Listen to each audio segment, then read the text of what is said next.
గౌరవనీయులు ఈనాటి ఈ ఆత్మీయ సమ్మేళన కార్యక్రమానికి ముఖ్య అతిథిగా విచ్చేసిన మన తెలంగాణ ఉద్యమ రథసారథి టీఆర్ఎస్ పార్టీ బీఆర్ఎస్ పార్టీగా మారిన తర్వాత మొట్టమొదటిసారిగా ఈ రాష్ట్రంలో ప్రధాన ప్రతిపక్ష పాత్ర పోషిస్తూ అలాగే అసెంబ్లీలో కూడా ప్రధాన ప్రతిపక్ష పాత్ర పోషిస్తున్న సమయంలో డిప్యూటీ ఫ్లోర్ లీడర్ గా నియమితులై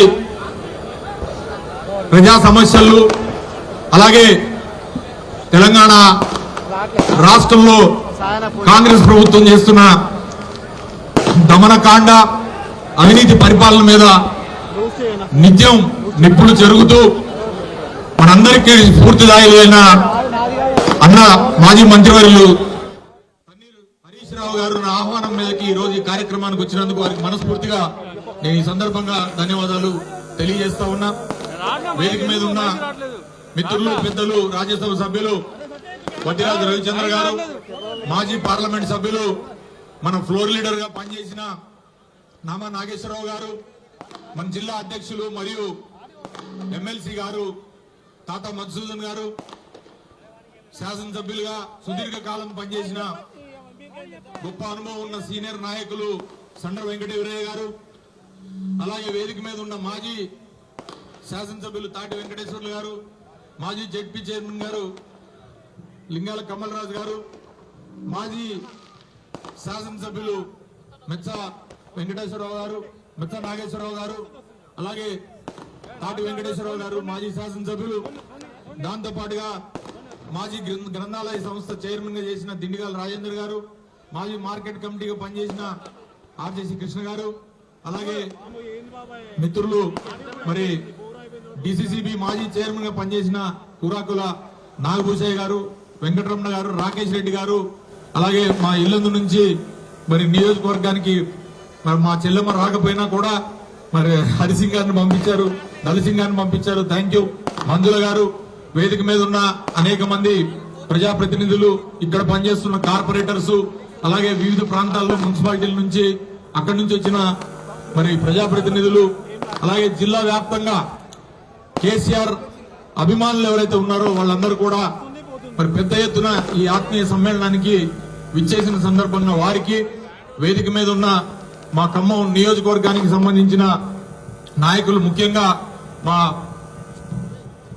టౌన్ పార్టీ అధ్యక్షులు పగడాల నాగరాజు గారు, అలాగే మండల పార్టీ అధ్యక్షులు వీరు నాయక్ గారు, మా ఫ్లోర్ లీడర్ గారు కర్ణాటక కృష్ణ గారు, డిప్యూటీ ఫ్లోర్ లీడర్ గారు మక్బూల్ గారు, మిగతా కార్పొరేటర్స్ అందరికి కూడా దయచేసి ఇంకెవరైనా, అలాగే నేను మాజీ పార్లమెంట్ సభ్యులు మన ఫ్లోర్ లీడర్ గా పనిచేసిన నామా నాగేశ్వరరావు గారు ప్రత్యేకంగా ప్రస్తావించిన వారు కూడా మరి నా రిక్వెస్ట్ మీద ఈ కార్యక్రమానికి వచ్చారు.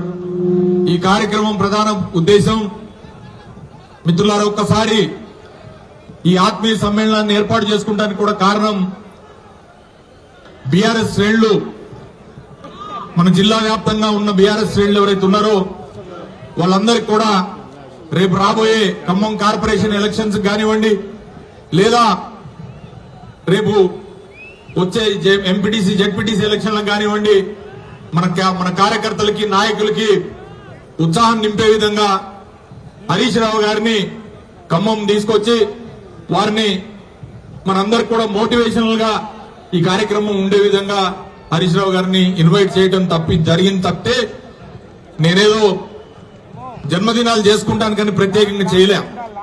కాకపోతే యాదృచ్ఛికంగా నా జన్మదినమే కాకుండా నాకు 60 ఏళ్లు నిండిని, దాంతో పాటుగా మీ అందరి ఆశీర్వాదంతో ఆశీర్వచనంతో మళ్లీ మీ అందరి కోసం అని చెప్పి ఈ రాష్ట్రంలో కేసీఆర్ గారిని మళ్లీ ముఖ్యమంత్రి చేసే వరకు మడం తిప్పకూడదు, ఏమైనా పర్లేదు. ఇక నాకున్న కోరిక అది ఒకటే కాబట్టి దాన్ని నా ఈ 60వ జన్మదినం సందర్భంగా మీ అందరి ద్వారా ఖమ్మం జిల్లా ప్రజలకు తెలియజేయాలనే ఉద్దేశంతో ఈ ఆత్మీయ సమ్మేళనం ఏర్పాటు చేశాం. ఇంత పెద్ద ఎత్తున వచ్చినందుకు మీ అందరికి కూడా ముందుగా శిరస్సు వంచి నా నమస్సుమాంజలు తెలియజేస్తాం. మిత్రులారా, మీ ఇక్కడ ఉన్న వాళ్ళు మొత్తుకోకండి. మిత్రులారా, ఇవాళ ఈ కార్యక్రమం అయిన తర్వాత దయచేసి అందరు కూడా భోజనాలు ఉన్నాయి. అదైన తర్వాత మిమ్మల్ని అందరినీ కూడా నేను పర్సనల్ గా కలుస్తా. ఇక్కడే ఉంటా. ఏ సమయమైనా కూడా భోజనాలు చేసేవాళ్ళు చేసి తర్వాత రావచ్చు. ముందుగా నేను ఒక 5 నిమిషాలు మాట్లాడిన తర్వాత ప్రధాన వక్తలు మాట్లాడి 2 నిమిషాలు మాట్లాడాక మన హరిశన్న మనకి ఒక మంచి మోటివేషనల్ స్పీచ్ ఇవ్వాలనే ఉద్దేశంతో వారిని పిలవడం జరిగింది.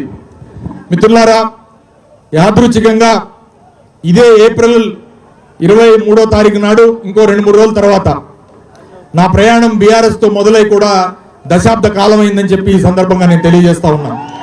2016లో ఇదే ఖమ్మంలో ప్లీనరీ జరిగినప్పుడు ఆ రోజు ప్లీనరీ కన్నా ముందు మరి కేసీఆర్ గారితో నడవాలని, కేసీఆర్ గారితోని ప్రయాణం సాగించాలని ఆ రోజున నేను టీఆర్ఎస్ పార్టీ ఉండే టీఆర్ఎస్ పార్టీలో చేరిన. హరీష్ అన్న దగ్గర నుండి చేర్పించిండు నన్ను ఆ రోజున పార్టీలో. ఆ రోజు నుంచి ఈ రోజు వరకు కేసీఆర్ గారు అంటే లేదా టీఆర్ఎస్ పార్టీ గతంలో కానీ ఇప్పుడు బీఆర్ఎస్ పార్టీ అంటే నాకు వల్లమాలిన అభిమానం. నాకు ఈ పార్టీలో పనిచేసే ఒక సదవకాశాన్ని, దాంతో పాటుగా అత్యంత తక్కువ సమయంలోనే ఈ రాష్ట్రంలో ఒక గొప్ప మహనీయుడు, రాష్ట్రం కోసం పోరాడిన ఉద్యమ నేత కేసీఆర్ గారు లాంటి ముఖ్యమంత్రి గారి కేబినెట్ లో మంత్రిగా పనిచేసే ఒక అవకాశం కూడా కేసీఆర్ గారు ఇచ్చారంటే మీరు ఆలోచించవచ్చు ఎంత తక్కువ సమయంలో నాకు పార్టీ ఇంత ఆదరణ ఇచ్చిందనేది. ఏ పార్టీ అయితే ఈ తెలంగాణ కోసం అని చెప్పి ఆ రాహం కొట్లాడి అనేక కుట్రలను ఛేదించి 14 సంవత్సరాల పాటు ఉద్యమాన్ని ఉర్రు తొలగించినప్పుడు కేసీఆర్ గారికి వ్యతిరేకంగా, టీఆర్ఎస్ పార్టీకి వ్యతిరేకంగా తెలంగాణ ఉద్యమాన్ని ఏ రకంగా అణచాలనే ఒక కుట్రపూరితమైన రాజకీయాలతోని 14 సంవత్సరాల పాటు కేంద్రంలో ఉన్నప్పుడున్న యూపీఏ ప్రభుత్వంలో సారథ్యం వస్తున్న కాంగ్రెస్ పార్టీ గత చరిత్ర మీ అందరికీ తెలుసు. ఇచ్చినట్టే ఇచ్చి 2009లో తెలంగాణని అనౌన్స్మెంట్ చేసిన తర్వాత మళ్ళీ వెనక్కి తిరిగి 5 సంవత్సరాల పాటు కృత్రిమమైన ఆంధ్ర ఉద్యమాన్ని మళ్ళీ మొదలుపెట్టి ఇక్కడ అనేక మంది యువకుల చావుకి కారణమైన కాంగ్రెస్ పార్టీని మనం ఎప్పుడు కూడా క్షమించకూడదనే విషయాన్ని ఈ సందర్భంగా మనం గుర్తు చేసుకోవాల్సిన అవసరం ఉంది. తెలంగాణ ఆకాంక్షల కోసం తమ ప్రాణాలని బలిదానం చేసిన ఆ యువకులు ఒంటి మీద పెట్రోల్ పోసుకొని, కిరోసిన్ పోసుకొని, లేదా ఉరికోయలకు ఏలాడిన ఆ అమరవీరుల యొక్క గొప్ప త్యాగాల ఫలితం. దానికి అంతిమంగా కేసీఆర్ గారు ఇదే ఖమ్మం గడ్డ మీద మన హాస్పిటల్, గవర్నమెంట్ హాస్పిటల్లో ఆయన్ని ఇక్కడ మరి అరెస్ట్ చేస్తే ఆయన మొదలుపెట్టిన కేసీఆర్ దీక్షతోనే తెలంగాణ రాష్ట్రం సిద్ధించింది అనే విషయాన్ని ఈ సందర్భంగా నేను తెలియజేస్తా ఉన్నాను. దానికి అంకురార్పణే ఖమ్మం జిల్లా. చాలా మంది అంటారు ఖమ్మంలో లేదా ఖమ్మం జిల్లాలో ఉద్యమం ఎక్కడ ఉండాలని. ఉద్యమం ఎక్కడ ఉండాలంటే కేసీఆర్ గారు ఇక్కడ ఏ రోజైతే దీక్ష చేపట్టిండో ఆ రోజుకే ఈ రాష్ట్రంలో బలమైన తెలంగాణ ఆకాంక్ష ఉన్న తెలంగాణ వాదులు అనేక మంది, వేలాది మంది ఉన్నారు.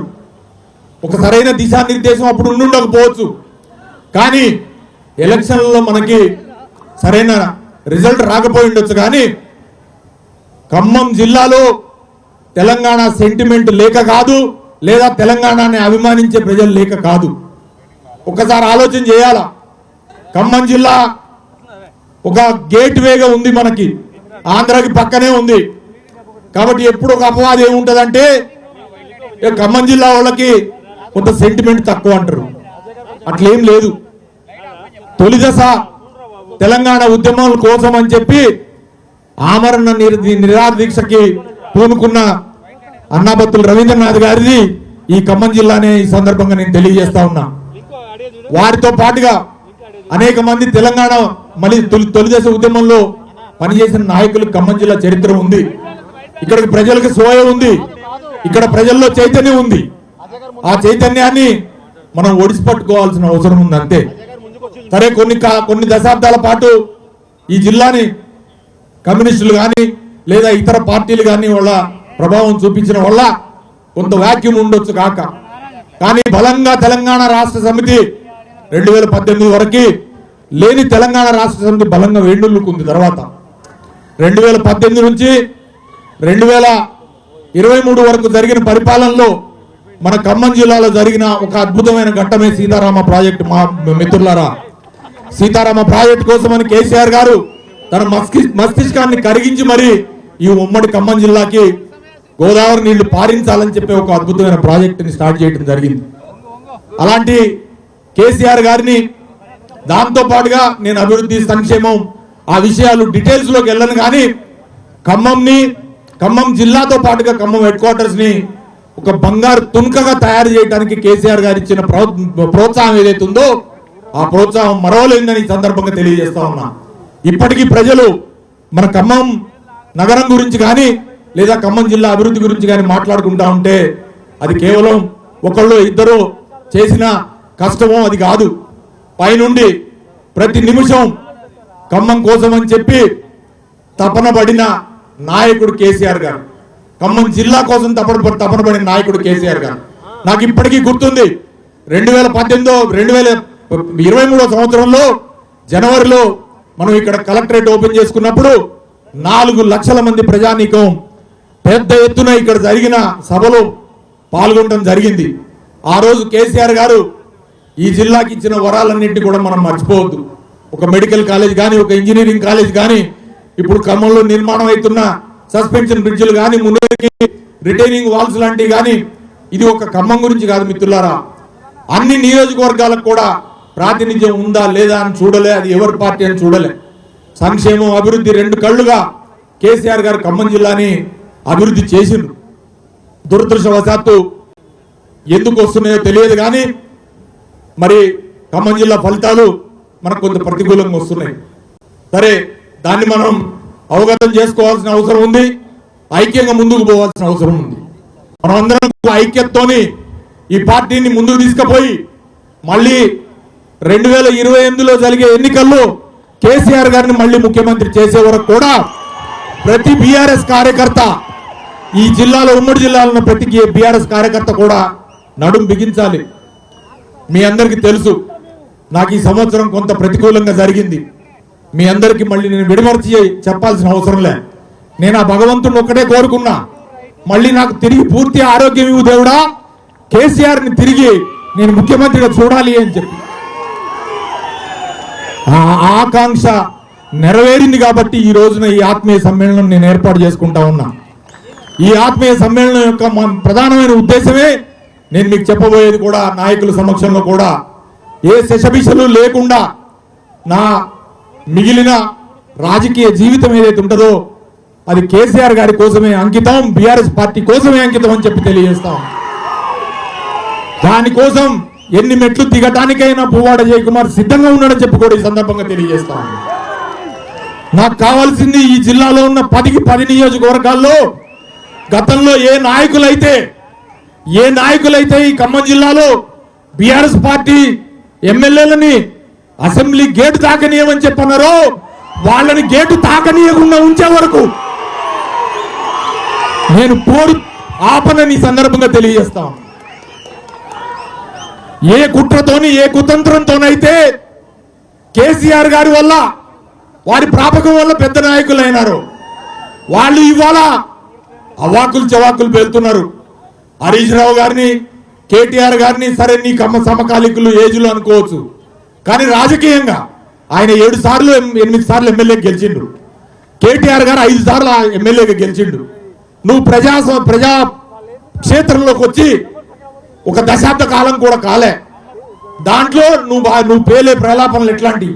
తెలంగాణ ఉద్యమంలో నీ చరిత్ర ఏంటి?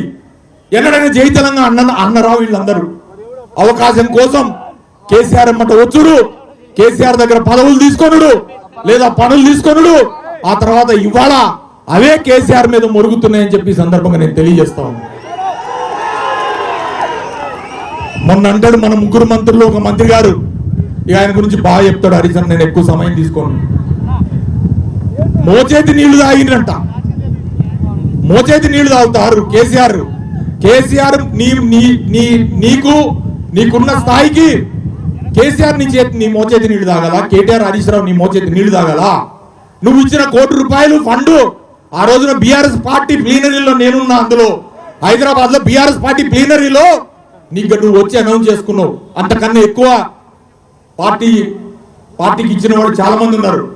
కానీ మీరు ఇచ్చిన కోటికి ఎన్ని వేల కోట్ల రూపాయలు లబ్ధి పొందిర్రు ప్రజానీకానికి అందరికీ తెలుసు.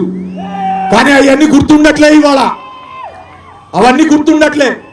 కళ్ళబొల్లి కబుర్లు చెప్పి ఖమ్మం జిల్లాను ఆగం చేసిన మహానుభావులు ఎవరైతే ఉన్నారో వాళ్ళ గురించి కూడా ఈ ఖమ్మం జిల్లా ప్రజలు తెలుసుకోవాల్సిన అవసరం ఉంది.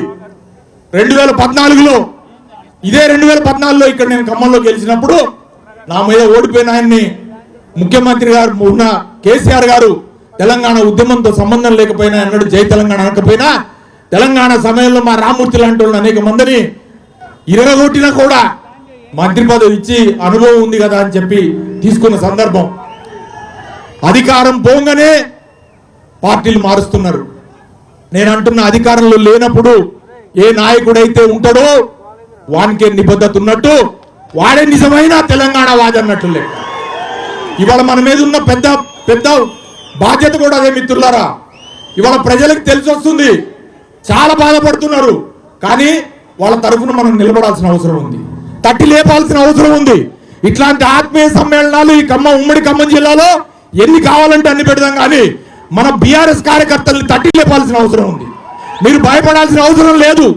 చూస్తుండగానే 2.5 సంవత్సరాలు అయిపోయింది, ఇంకా కేవలం 2.5 సంవత్సరాలే ఉంది. ఏం చేస్తారో చూసుకుందాం, ఎంతమందిని పెడతారో జైల్లో చూసుకుందాం, ఎన్ని కేసులు పెడతారో చూసుకుందాం. తగ్గేది లేదు కేసీఆర్ ని మళ్ళీ సీఎం చేసేదాకా. దీనికోసం అని చెప్పి నా ఖమ్మం జిల్లా ప్రజలందరూ కూడా దయచేసి, ఇది ఒక్క ఖమ్మం నియోజకవర్గం అనో, లేకపోతే రాబోయే కార్పొరేషన్ ఎలక్షన్ అనో, లేకపోతే ఇంకోటి కోసం కూడా కాదు. దయచేసి ఒక బృహత్తరమైన ప్రణాళికతో మనం అందరం కూడా కలిసి కట్టుకుని ముందుకెళ్లాలని చెప్పి నేను ఈ సందర్భంగా తెలియజేసుకుంటూ, ఎక్కువ మాట్లాడకుండా నేను ఇక్కడే ఉంటా. మిమ్మల్ని కలిసి తర్వాత మిమ్మల్ని అందరినీ కూడా, మీ అందరి నుంచి కూడా నేను ఆశీస్సులు తీసుకున్న తర్వాత నేను ఇంటికి వెళ్తా. కానీ దయచేసి మిత్రులారా, మీరందరూ కూడా హరీష్ అన్న ప్రసంగం అయిన తర్వాతనే మనం అందరం భోజనానికి లేవాలి. ఆ తర్వాత మీరందరూ నన్ను కలవాలి. ఈ లోపల చివరగా మళ్ళీ ఒక్కసారి చెప్తా ఉన్నా, ఈ జీవితం మళ్ళీ నేను పునరుద్ఘాటిస్తా ఉన్నా. నా పునరుద్ఘాటన, నా జీవితం, నా తుది శ్వాస వరకు కేసీఆర్ గారికి అంకితం అని చెప్పి ఈ సందర్భంగా తెలియజేస్తా ఉన్నా. కాబట్టి మీ అందరి ఆశీస్సులు నాకు తెలుసు. మీకు ఎంత బాధ కలిగింది, మీ అజయన్నకి కష్టం వస్తే మీరెంత బాధపడతారనే విషయం నాకు తెలుసు. మీ కష్టాన్ని అనేక సార్లు అనేక మంది నాతో అనేక రకాలుగా పంచుకున్నారు. కానీ మీరు బాధపడాల్సిన అవసరం లేదు. ఇప్పుడు అజయన్న మళ్ళీ తిరిగి రంగంలో దూకటానికి, ఉరకటానికి, కావాలంటే మీ తరఫున రోడ్డు మీద కొట్లాడటానికి కూడా సిద్ధంగా ఉన్నాడు. కేసీఆర్ గారు ఏ పనప్ప చెప్తే ఆ పని చేయడానికి కూడా సిద్ధంగా ఉన్నాడని మళ్ళొకసారి తెలియజేసుకుంటూ, నాకు ఈ అవకాశం ఇచ్చిన పెద్దలందరికీ, మీ అందరికి కూడా పేరు పేరున ధన్యవాదాలు తెలియజేసుకుంటూ సెలవు తీసుకుంటా ఉన్నా. జై తెలంగాణ, కేసీఆర్ గారి నాయకత్వం.